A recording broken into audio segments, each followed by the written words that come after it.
একজন লোক মাটি দিয়ে নকল রূপোর মুদ্রা তৈরি করল। তারপর দুই প্রান্তে দুটি আসল মুদ্রা লাগিয়ে শেষে লাল কাগজে পেঁচিয়ে নকল মুদ্রার বান্ডিল তৈরি করল।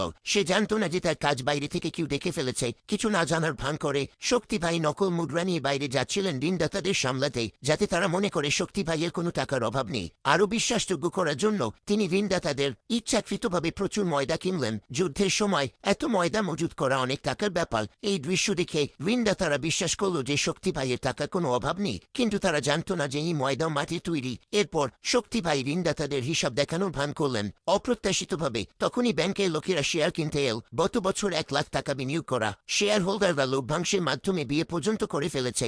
ঋণদাতারা শুনে আগ্রহী হয়ে উঠল। তারা বলল নগদ টাকা না নিয়ে বাকি ঋণ শেয়ারে বিনিয়োগ করবে। শক্তি ভাই রাজি হতে যাচ্ছিলেন, কিন্তু হঠাৎ করে অপ্রত্যাশিত কিছু ঘটে গেল।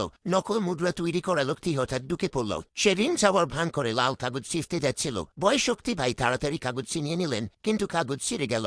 আসলে এই নকল মুদ্রার বান্ডিল লোকটি বদলে দিয়েছিল। সে শক্তি ভাইকে সাহায্য করতে এসেছিল।